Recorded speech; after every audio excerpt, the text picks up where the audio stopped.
এখন শীতকালে বিকেল হলেই খুব চটপটা খেতে ইচ্ছা করে, আর সব সময় বাইরে থেকে কিনে নিয়ে আসা সম্ভবও হয় না। আর তাছাড়াও আমরা খুব কমই বাইরের খাবার খেতে ভালোবাসি। আগে যাও ভালোবাসতাম, এখন ঠিক ততটাই ধীরে ধীরে বন্ধ করে দিচ্ছি। তাই আমি যত নতুন নতুন খাবারের আইটেম হয় সমস্ত কিছু বাড়িতেই বানানোর চেষ্টা করি। প্রথমবার ভুল হয় বা তার পরের বার নিশ্চয়ই ঠিক হয়।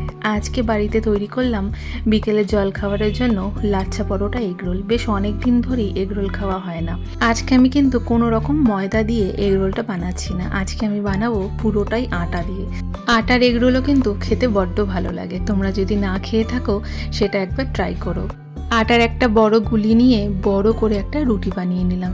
রুটিটার মধ্যে বেশ সাদা তেল ভালো মতো মিশিয়ে নিলাম। এবার এই পরোটাটাকে সেই লাচ্ছার শেপ দিতে হবে। যেরকম আমরা ছোটোবেলায় ফ্যান বানাতাম ঠিক এমন করে লাচ্ছার শেপটা দিয়ে নেবে। আর একটাও লাচ্ছার শেপ হয় যেরকম রুটিটার মাঝখান থেকে একটু ছুরি দিয়ে কেটে তারপর ভালো মতো রোল করার।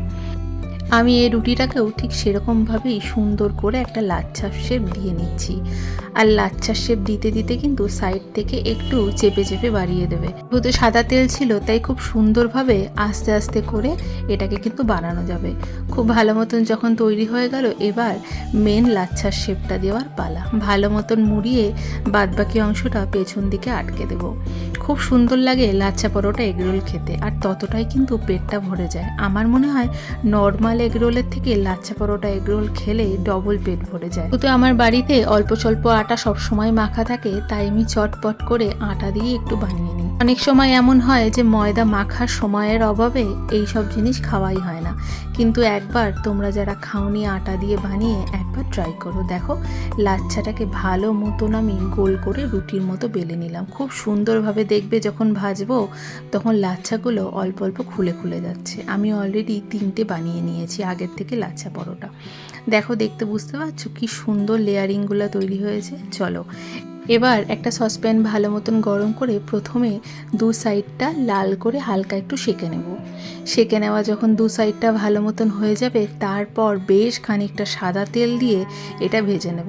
অন্যদিকে একটা বাটির মধ্যে ডিম অল্প একটু নুন দিয়ে অল্প একটু গোলমরিচ দিয়ে ভালো মতন ফেটিয়ে রেখে দেবো সাইডে, যেন এই লাচ্ছাটা তৈরি হয়ে যাওয়ার পরই সেই ডিমটা দিয়ে বাদবাকি অংশটা তৈরি করতে পারি।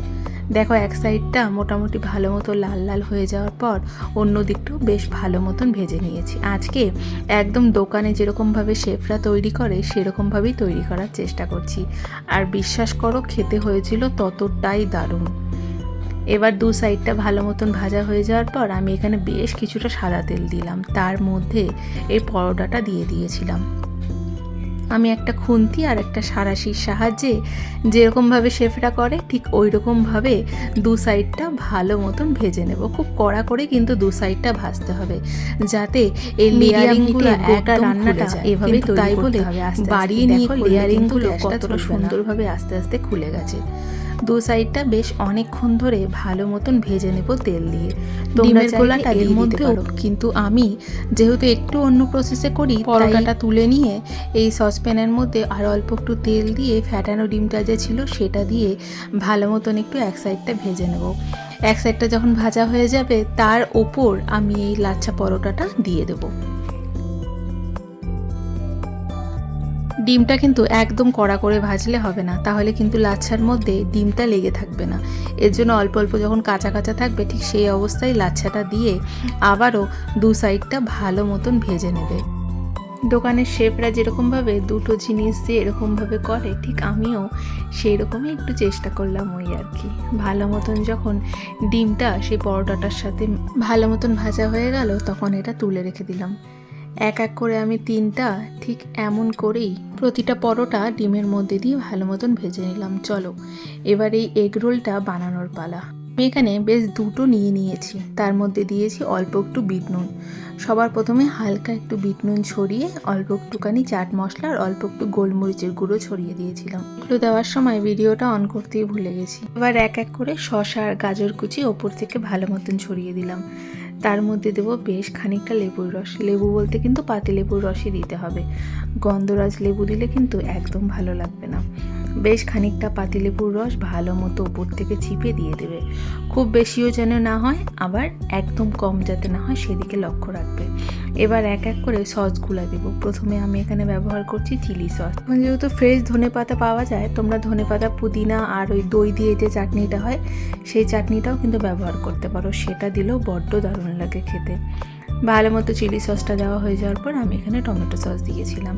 সেই চাটনিটা যেহেতু আমার কাছে রেডি করা ছিল না, তার জন্য কিন্তু আমি সেই চাটনিটা ব্যবহার করতে পারিনি। সমস্ত কিছু দেওয়া হয়ে যাওয়ার পর এটাকে ভালো করে রোল করার পালা।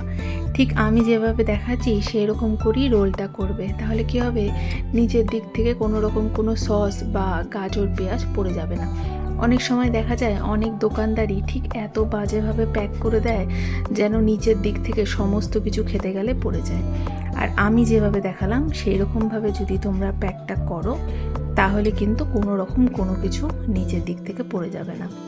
তোমরা যদি কেউ সে আটা দিয়ে এমন করে লাচ্ছা রোল বানিয়ে না খেয়ে থাকো তাহলে বাড়িতে একবার ট্রাই করো, বিশ্বাস করো খেতে দুর্দান্ত লাগে। আর এই লাচ্ছা রোলটা খেলে কিন্তু পেটটাও ভরে যায়। তোমরা যদি চাও তাহলে তোমরা ডবল ডিমেরও করতে পারো, বা তোমরা যদি চাও একটু চিকেনকে ভালো মতন গ্যাসের মধ্যে পেঁয়াজ আদা রসুন দিয়ে ভালো মতন কষিয়ে তারপরেও এর ভেতরে তোমরা স্টাফিং হিসাবে ব্যবহার করতে পারো, তাহলেই তৈরি হয়ে যাবে চিকেন রোল।